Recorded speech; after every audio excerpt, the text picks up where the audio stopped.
Assalamualaikum warahmatullahi wabarakatuh. Ketemu lagi di podcast Askia Banjarnegara, ngobrol bareng Bu Wulan. Nah, hari ini alhamdulillah berkesempatan nih bertemu dengan beberapa teman SM kelas 7 Sekolah Muda Askia Banjarnegara yang akan sharing pengalaman berharganya, yaitu bermukim bersama orang soleh. Ya, oke. Nah, sebelumnya sebelum bertanya tentang pengalaman nih bermukim dengan orang soleh, saya ingin mengajak teman-teman untuk kenalan dulu ya. Pastinya ada banyak yang belum tahu nih siapa aja hari ini yang datang untuk sharing hal-hal baik dari pengalaman teman-teman di Watu Belah ya. Oke, dimulai dari sebelah yang paling dekat sebelah kanannya Bu Wulan. Namanya siapa dan punya hobi apa sih sekarang? Silakan.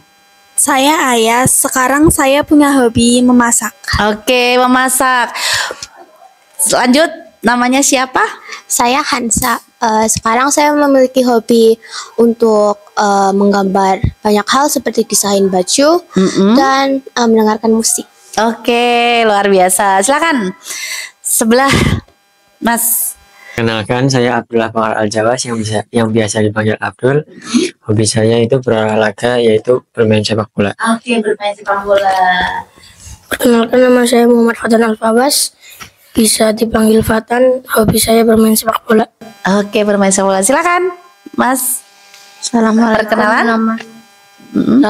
nama saya Noveta. Veda. Hobi saya Hobinya apa? Hobi di rumah. di rumah bermain atau apa? Bermain. Oke, bermain apa nih? Kalau Bu Wulan boleh tahu. Main bola senang nggak? Oh enggak. Apa nih yang Mas Veda suka? Kenapa? Main? Oke, bermain ya. Oke, terima kasih. Nah, teman-teman, hari ini Bu Wulan akan tanya nih, mungkin sebelum bertanya tentang pengalaman bermukim di Watu Belah, ada satu yang perlu kita sampaikan bahwa salah satu program di SM Askia adalah meneguhkan akil balik dari teman-teman muda, dari siswa sekolah muda. Salah satu program yang kita rancang yaitu meleburkan teman-teman untuk bertanggung jawab pada proyek sosial yang mereka akan lakukan di sebuah desa yang nanti yang sudah mereka kunjungi. Nah, mungkin gambarannya adalah dulu saat kita kuliah, kita ada namanya program KKN, kuliah kerja nyata. Nah, ternyata setelah kita alami ketika KKN itu dimulai saat sudah mahasiswa, itu ternyata terlambat menurut kami karena menghadirkan realitas kepada anak-anak di usia belasan ini menjadi penting untuk menyiapkan mereka menjadi sosok dewasa yang seutuhnya. Nah, gini teman-teman, oke, jadi Bu Wulan itu kemarin kan sempat juga nih main ke Watu Belah ya di sana. Teman-teman melakukan banyak proyek sosial yang keren-keren, luar biasa. Ada banyak hal. Bu Wulan salah satu yang menarik, kan ada beberapa program yang teman-teman lakukan tuh bersama warga masyarakat di Watu Belah. Nah, Bu Wulan ingin tanya, ketika teman-teman melakukan proyek sosial di Watu Belah itu, teman-teman menemukan masalah apa saja sih akhirnya itu program-program itu menjadi muncul? Mungkin dari Mbak Ayas dulu, apa yang Mbak Ayas temukan masalah nih yang di sana yang akhirnya teman-teman bersama teman-teman SM kelas 7 itu akhirnya merancang banyak program di sana. Teman-teman, Mbak Ayas menemukan masalah apa aja di sana? Mungkin kalau yang di MI Muhammadiyahnya itu masih banyak anak yang sopan santunnya itu kurang. Oke, menemukan masalah terkait dengan adab atau sopan santunnya yang kurang. Oke. Terus kalau yang di masyarakat lebih ke lingkungannya yang masih kotor, banyak orang yang buang sampah sembarangan. Oh, menemukan masalah itu. Ada yang mau menambahkan? Mungkin Mbak Hansa? Sama kayak Ayas. Sama kayak Ayas. Jadi ada masalah terkait dengan adab anak-anak dan juga terkait dengan sampah. Nah, mungkin silakan Mas Abdul. Nah, proses riset, kan teman-teman melakukan riset dulu apa enggak sebelum membuat program? Iya. Nah, proses riset yang dilakukan di Watu Belah itu kan akhirnya menemukan beberapa masalah. Tadi dua masalah. Nah, kemudian setelah proses riset bagaimana caranya Mas Abdul dan teman-teman tahu bahwa masalahnya itu ada sopan santun, ada apa ini tentang sampah. Nah, bagaimana caranya Mas Abdul itu dan teman-teman mengetahui ada masalah di sana? Caranya gimana? Di kelakuan anak-anak situ. Dari kelakuan anak-anak. Terus melakukan ada interview apa enggak di sana? Ada sempat aku sempat menginterview atau mewawancarai satu anak, namanya Zidan. Oh, Zidan. Terus apa nih yang Mas Abdul tanyakan terkait dengan itu? Terkait kelakuan anak tersebut atau Zidan di MIM Watu Belah. Terus menemukan ada masalah nggak saat mewawancarai Zidan ya? Alhamdulillah dia anak yang baik. Anak yang baik ya. Oke, jadi ketemu masalah itu. Terus kemudian, nah mungkin boleh cerita nih masing-masing. Kan teman-teman tinggal di beberapa rumah ya. Nah di sana program dari kelas 7 teman-teman itu melakukan apa saja nih selama berapa hari teman-teman di sana? 3 hari. Nah teman-teman melakukan program apa aja itu Mas Abdul? Program apa aja yang dilakukan di sana? Hari pertama mungkin ke MIM. Apa yang dilakukan? Nonton video, terus senam bersama, lalu recalling atau merecalling sikap-sikap yang bermutu atau tidak bermutu. Oke, berarti yang teman-teman jumpai kelas berapa di sana? Kelas 1, kelas 1. Kelas 1 ya, oke di sana. Terus kalau teman-teman itu tinggal di beberapa induk semang kan? Ya. Nah, mungkin boleh berbagi cerita Mas Fatan tinggal di rumah siapa? Terus di sana makannya gimana? Terus kemudian ada tantangannya nggak ketika tinggal di induk semang itu dan seterusnya? Mungkin kan namanya kita tidak terbiasa tinggal di rumah seperti kita. Mungkin ada tantangan atau mungkin hal-hal yang menarik berkesan itu menurut Mas Fatan apa nih dari induk semang yang Mas Fatan tinggal? Silakan. Yang menarik atau berkesan yang bisa dipelajari boleh? Boleh. Mungkin tinggal di rumah siapa Mas Fatan? aku tinggal di rumah Pak Mister. Pak Mister. Oke, nah apa nih yang ada nggak yang berkesan di induk semang itu? Berkesan. Atau mungkin dari pengalaman di sana masaknya gimana? Teman-teman, saya bulan juga penasaran nih. Kan di sana kan mungkin jarang kayak ada warung di Banjar ya. Orang jualan makanan banyak. Kalau di sana kemarin bulan waktu sana kayaknya jarang dijumpai warung yang jualan makanan. Nah, teman-teman bagaimana kebutuhan makan teman-teman caranya gimana itu? Beli. Oh, beli apa? Beli jadi atau beli bahan-bahan? Bahan-bahan kayak bawang merah, bawang putih. Ya karena masih remaja mungkin bisa pakai bumbu instan. Oh gitu, pakai bumbu instan ya.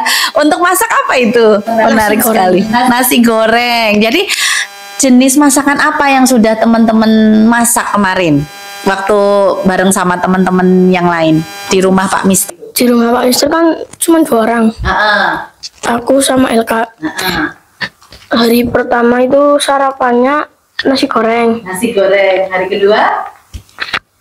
Hari kedua sarapan bareng. Hari pertama itu sarapannya nasi goreng, terus masak lagi buat makan siang. Niatnya mau masak capcay, tapi akhirnya udah dimasakin induk semang. Oh gitu, sudah punya niat baik ya mau masak ya. Dan waktu itu berarti sudah belanja? Sudah belanja. Nah, menjadi menarik juga nih, mungkin nanti bisa dilengkapi Mbak Ayas juga ya, terkait dengan budgeting. Nah, untuk belanja, untuk memastikan bahwa teman-teman mendapatkan dana yang cukup. Ada nggak pengalaman menarik?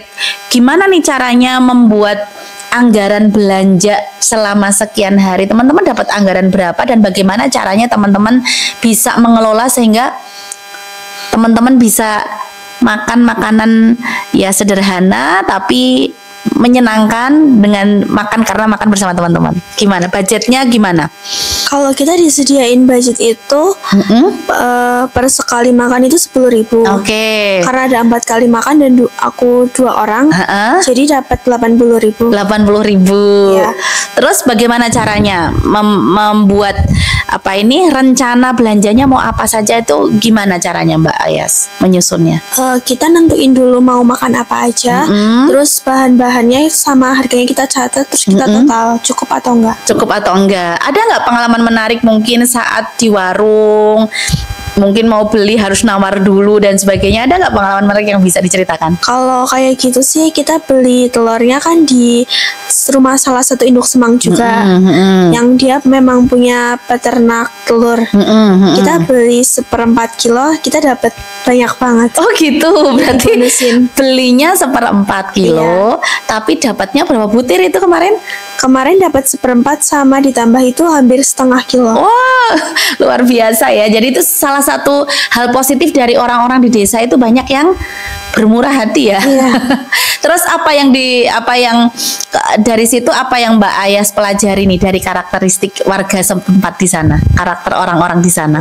Ya, Adab-adabnya yang Mbak Ayas jumpai dari warga di sana tuh, adab-adab warga masyarakat di sana tuh apa aja tuh?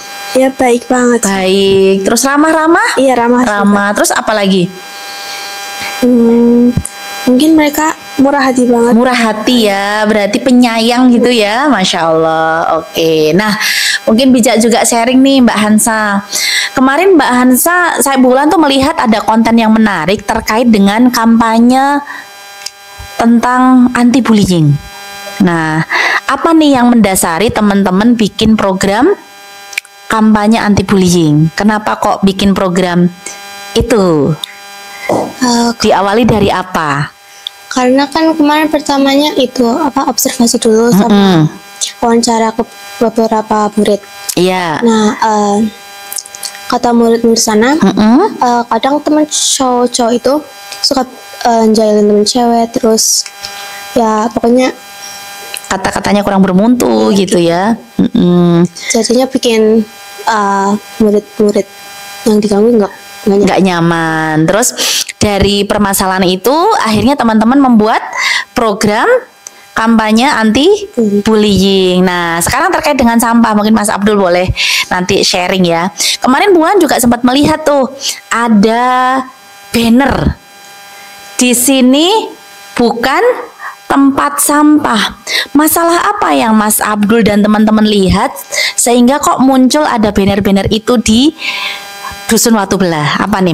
Sedikit cerita mungkin. Nah, boleh. Sedikit boleh, banyak boleh.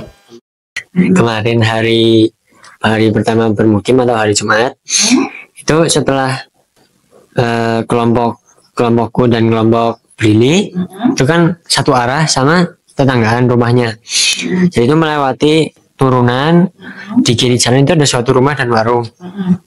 Nah, itu ada anak TPQ yang tiba-tiba buang sampah, wih, sembarangan. Ya, Oke. Gitu. Apa yang dilakukan Mas Abdul ketika melihat ada anak kecil membuang sampah sembarangan? Kemarin sih tak ingetin. Ya pokoknya tak ingetin, terus akhirnya dia turun ngambil sampahnya, dibuang di tempat sampah. Oh, dibuang tempat sampah. Terus akhirnya dari pengalaman Mas Abdul melihat dan teman-teman juga melihat, ada juga teman-teman melihat ada sampah yang masih berserakan ya. Itu yang bikin pertama yang punya ide untuk yuk kita bikin kampanye banner-banner, bikin kampanye itu tuh yang ada ide siapa? Atau mungkin ide bersama? Ide Muslim apa ya, ide bersama Muslim? Oh, teman-teman Muslim semua. Oke, jadi akhirnya bikin banner apa aja nih kalimatnya yang dibikin sama teman-teman? Ya ini bukan tempat sampah. Ini bukan tempat sampah. Terus Ada 2 yang kata-kata, ada 1 yang hadis. Oh, apa itu Mas Fatan? ini gimana ya? Kebersihan Adalah Bagian dari iman. adalah sebagian dari iman, luar biasa. Nah, terus ada juga mungkin ini satu pertanyaan juga nih terkait dengan program TPQ, karena Bulan juga sempat melihat tuh ada program TPQ, teman-teman jadi fasilitator ya. membantu TPQ. Mas Veda perasaannya gimana waktu membantu TPQ di sana? Senang. Senang ya, senang. Oke, terima kasih ya. Jadi senang. Terus ada nggak yang mungkin Mas Veda merasa nervous ketemu sama anak-anak? Grogi? Ada sih. Ada ya, Masya Allah. Tapi luar biasa loh, Mas Veda dan teman-teman siap untuk mencoba peran menjadi seorang apa? Guru, ya. Kira-kira gimana? Apa yang menantang Mas Abdul ketika handling anak-anak? Kalau aku kan handling anak-anak kecil, ya pasti anak-anak kecil itu masih belum tahu adab, hormat. Jadi masih suka lari-lari suka lari-lari, suka teriak-teriak saat sedang menjelaskan.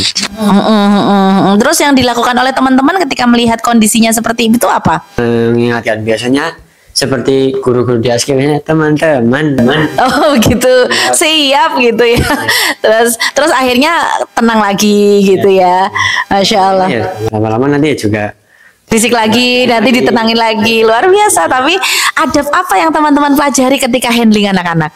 Kalau kan di ASKI ada berapa adab yang kita 20. Dari pengalaman teman-teman ketika bersama dengan warga di Watu Belah itu kan nggak mudah ya. Bu Wulan kemarin melihat ada Mas Veda membawa hasil kebun. Ya, teman-teman Muslim itu mencabut singkong di sana karena di sana adalah penghasil singkong yang banyak gitu ya. Itu kan nggak mudah, tapi teman-teman alhamdulillah Bu Wulan apresiasi teman-teman bisa menuntaskan dengan luar biasa, dengan baik. Kalau teman-teman dikasih kesempatan lagi nginep di sana mau? Berarti 3 hari kurang dong kemarin. Iya, nah Bu Wulan pengen tanya nih, setelah 3 hari 2 malam, 3 hari 2 malam betul ya? 3 hari 2 malam menginap di sana, adab apa yang mungkin paling teman-teman pelajari? Kan ada 20 adab ya? Nah, menurut Mbak Ayas adab apa aja, nanti kita bergantian. Kalau aku sih takwa. Takwa, apa ini Mbak Ayas, boleh cerita? Jadi di sana itu orang-orangnya lebih mentingin, ngutamain ibadah banget daripada aktivitas keseharian lainnya. Oh, Masya Allah. Seperti contohnya apa aktivitas ibadah yang begitu kelihatan dari warga Watu Belah Mbak Ayas? Kalau sholat pasti tepat waktu. Sholat pasti tepat waktu ya. Terus ketika azan, warga masyarakat di kota kan biasanya kalau zuhur asar sedikit. Nah, kalau di sana bagaimana? Ya, tetap banyak. Banyak ya, Masya Allah, luar biasa. Berarti adab takwa yang dipelajari oleh Mbak Ayas. Kalau Mbak Hansa, adab apa nih yang dipelajari setelah 3 hari 2 malam nginep di sana? Ramah. Dilihat dari apa nih Mbak Hansa? Hampir setiap kalau misalnya mau jalan kemana pasti ada orang yang senyumin kita. Senyum dan menyapa gitu ya. Ternyata ketika diperlakukan ramah, perasaan kita bagaimana? Senang. Berarti ketika kita diperlakukan ramah itu senang, kita juga berupaya untuk bisa memperlakukan ramah orang lain gitu ya. Kalau Mas Abdul, apa nih adab yang menurut Mas Abdul tuh pelajarin banget setelah 3 hari 2 malam di sana? Rendah hati seperti apa misalnya? Mungkin ini berlaku untuk induk semangnya Alkotok atau induk semang anak-anak lain mungkin juga saya nggak tahu.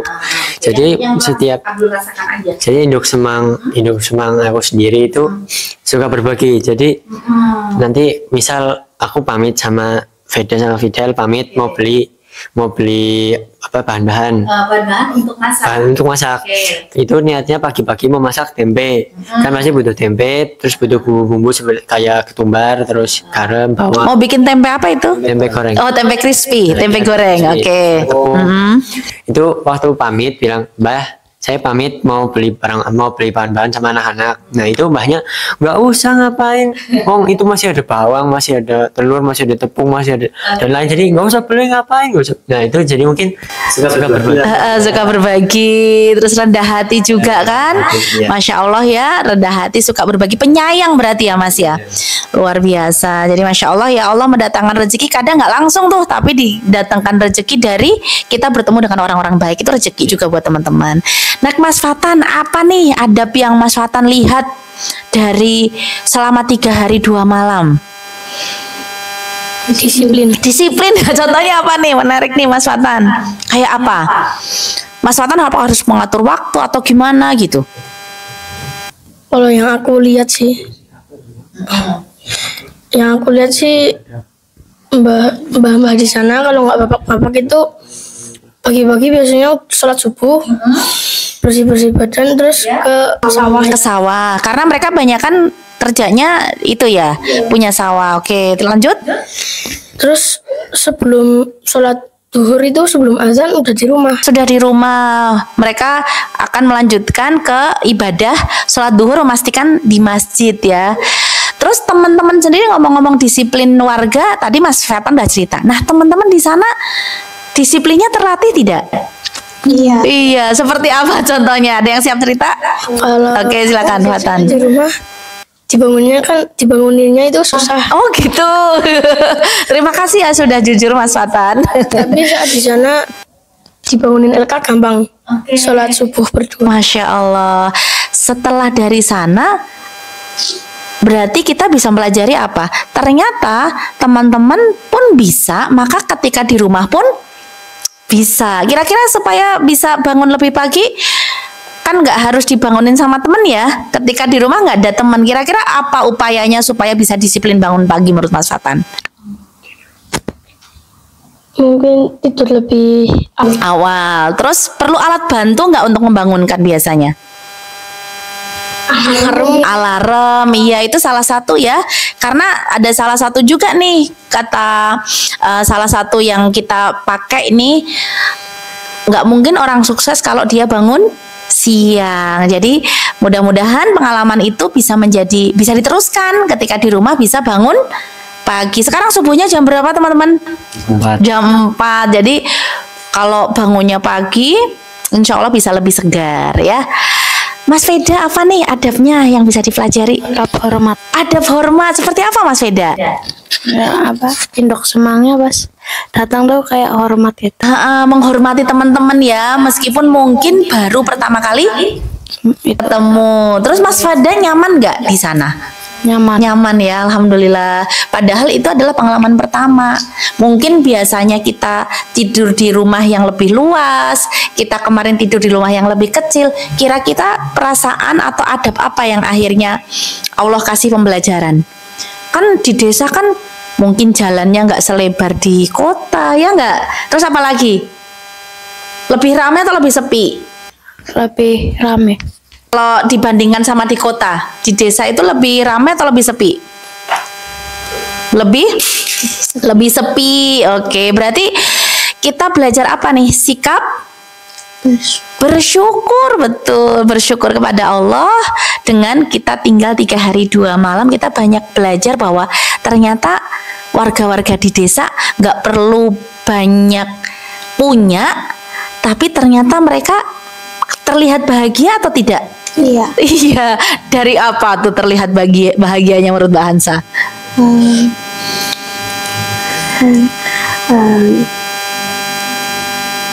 Dari apa? Mereka bersemangat gitu ya. Saat kemarin ikut kegiatan itu juga warga-warga ibu-ibu juga ikut bersemangat ya, ikut kegiatannya teman-teman ya. Masya Allah, ya alhamdulillah. Terima kasih teman-teman pengalamannya di bermukim bersama orang soleh gitu ya. Satu yang paling menantang, paling sulit menurut Mas Abdul apa? Tidurnya apa itu? Boleh diceritain?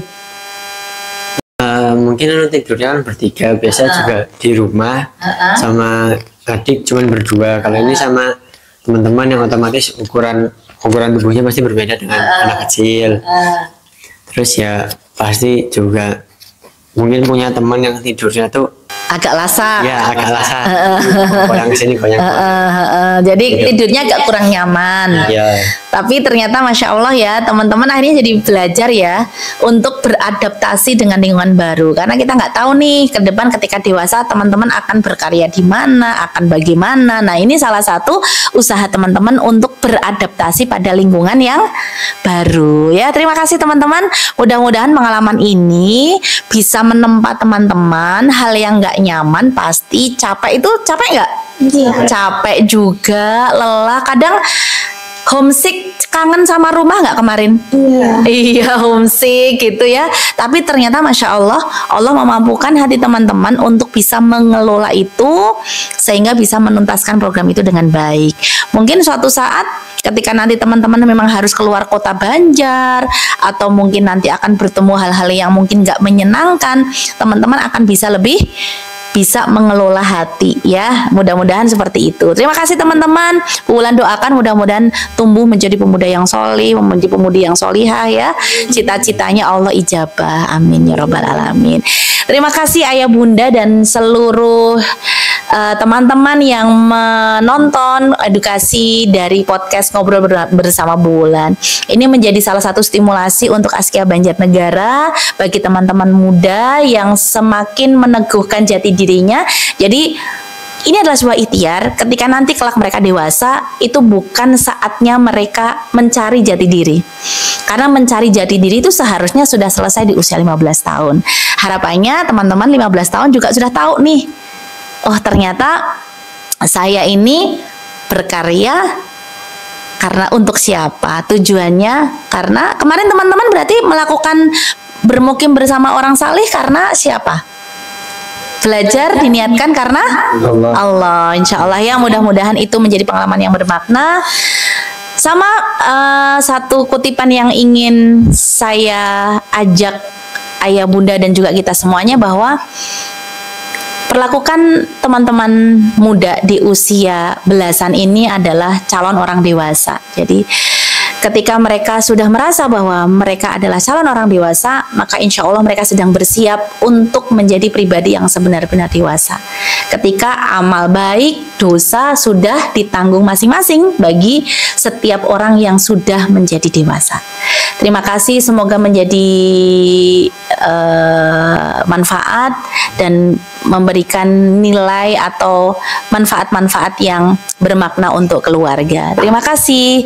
Kita berjumpa lagi di konten selanjutnya. Assalamualaikum warahmatullahi wabarakatuh.